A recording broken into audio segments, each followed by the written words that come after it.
Entre la política y las políticas. ¿Qué es, pues, política pública? De forma general, es el resultado de la actividad política, pero de forma más detallada, determinamos que política pública es el conjunto interrelacionado de decisiones y no decisiones, que tiene un foco o un área determinada de conflicto o tensión social. Son decisiones adoptadas en el marco de las instituciones públicas, que tienen la capacidad de obligar, pero que han sido precedidas en un proceso de elaboración en el cual han participado la pluralidad de actores públicos y privados. La política y la coerción. Lo que distingue a este conjunto de decisiones que calificamos como política pública es que estas tienen cierto grado de coerción y obligatoriedad. No son acuerdos o transacciones adoptadas voluntarias por actores que defienden determinadas posiciones. Son determinaciones que imponen en la comunidad porque derivan de la autoridad y cuentan con alguna legitimidad política. Políticas públicas y coerción. Las políticas públicas incorporan una cierta dosis de coerción u obligatoriedad.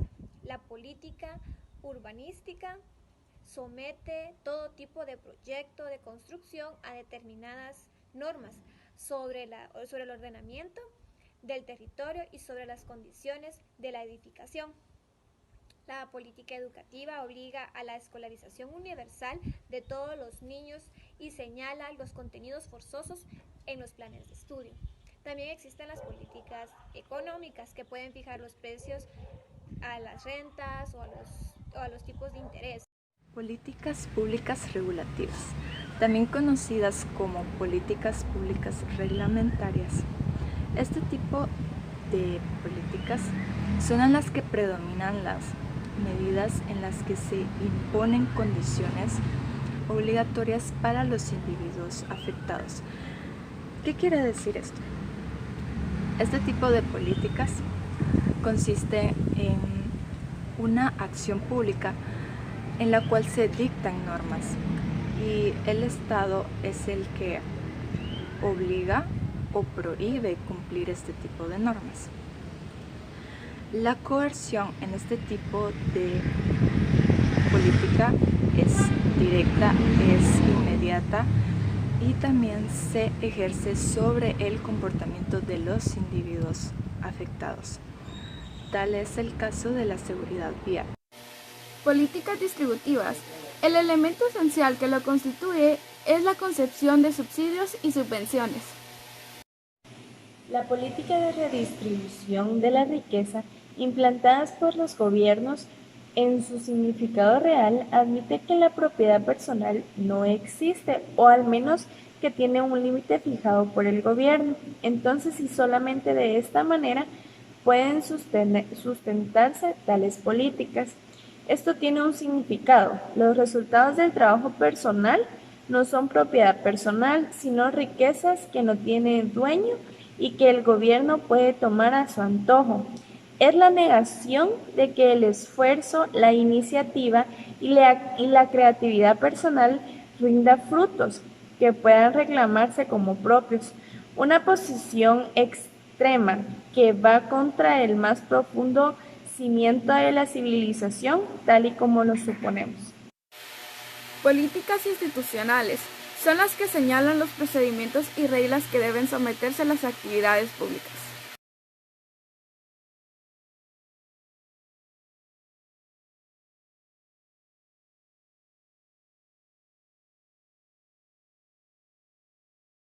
El proceso de elaboración y aplicación de una política pública incorpora una gran variedad de actividades individuales y colectivas.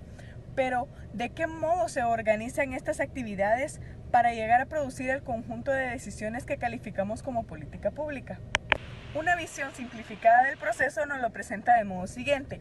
Primero, los grupos de interés y partidos políticos canalizan las demandas que se refieren a un determinado ámbito, como la sanidad, la educación, etc., y las convierten en propuestas. Segundo, el Parlamento examina dichas propuestas, corrige y enmienda para luego decidir si se aprobarán o no. Tercero, el gobierno toma la responsabilidad de convertir estas leyes de carácter general o en normas de carácter más detallado. Cuarto, la administración atiende los casos individuales y organizan los recursos y los distribuyen entre los más afectados. Finalmente, quien tiene la autoridad para hacerlo valora las consecuencias de aplicación de la política y decide continuarla o terminar con ella. En realidad, el proceso de elaboración de las políticas públicas es más complejo y para esto cabe distinguir 4 etapas básicas. La iniciación, que es la construcción del problema e incorporación a la agenda. La elaboración, que se refiere a la formulación de alternativas y selección de respuestas. La implantación, lo cual se refiere a la puesta en práctica. La evaluación y sucesión de la política, que es la decisión sobre su continuidad. Elaboración y selección de políticas. Una vez agregado algo a la agenda política, lo importante es cómo se solucionarán las propuestas de reacción. Para esto se elaboraron 4 modelos. El proceso de racionalidad radical o de optimización, que tiene los objetivos claros y reúne información exhaustiva para solucionar todos los problemas. Está el proceso de racionalidad limitada o satisfacción razonable.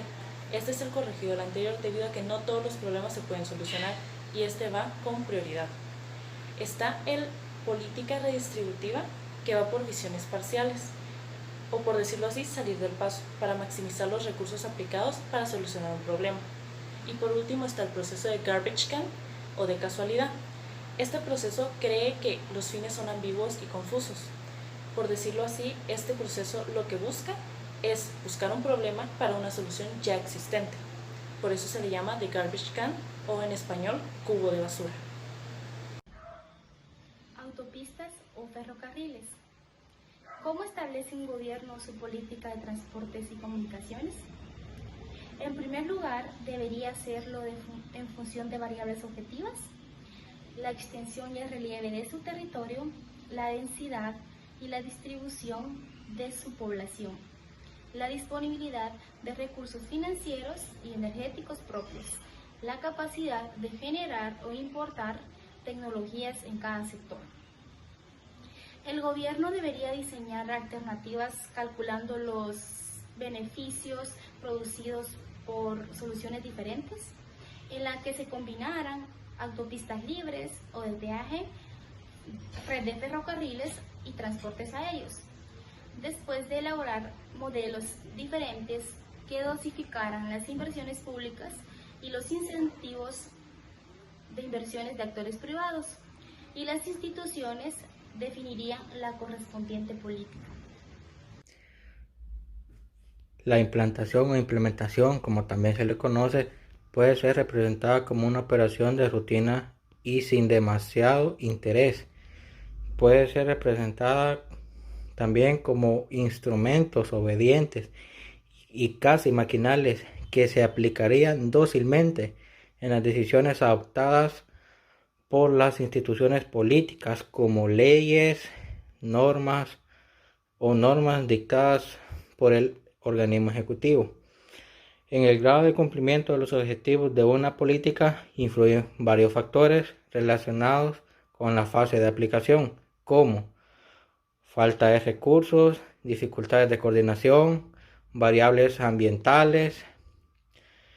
Y algún ejemplo de esta misma sería la aplicación de una reforma educativa que no cuente con dotación económica suficiente o que haya previsto reciclaje de los enseñantes que deben instrumentarla. Tenderá a quedarse lejos de sus objetivos iniciales. Pero también el proceso de elaboración y aplicación de una política no puede ser visto únicamente como un proceso en el que unos deciden. La elaboración o implantación no son dos etapas tajantemente diferenciadas y encomendadas a dos tipos de agentes totalmente aislados unos de otros. En la aplicación más efectiva de una política suele darse en la medida en que sus objetivos y sus medios van adaptándose a las condiciones específicas de sus destinatarios, como nivel cultural, situación social, ubicación territorial, entre otros más. Y esta adaptación continua de la política corre a menudo a cargo del ejecutor. La evaluación y la sucesión de las políticas. El debate político es en gran medida una permanente evaluación de los resultados de las diferentes políticas públicas. A menudo se hacen preguntas como ¿qué se ha logrado tras la aplicación de determinada política? ¿En qué medida se han alcanzado sus objetivos? ¿O si hay que acabar con determinada política o hay que corregirla?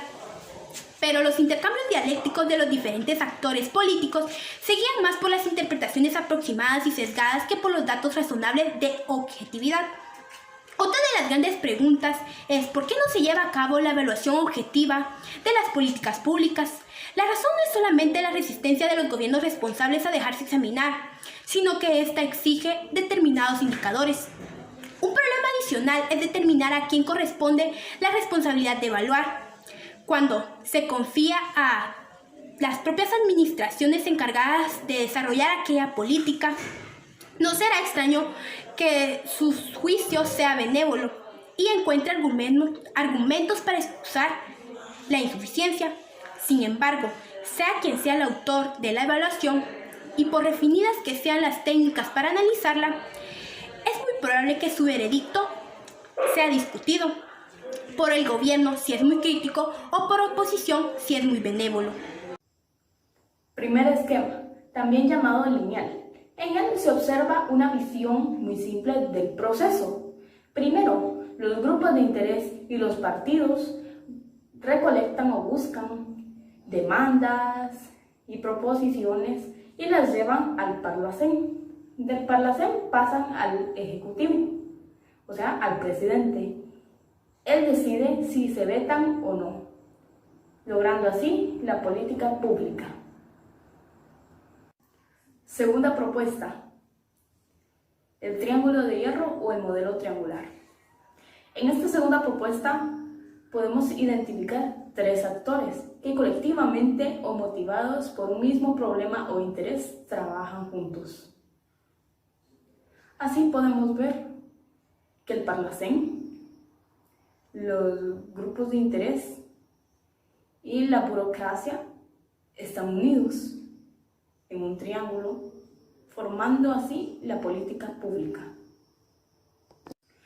Un tercer modelo, también llamado reticular, adopta la figura de red o hilos que cruzados, relacionados o entrelazados forman una tela.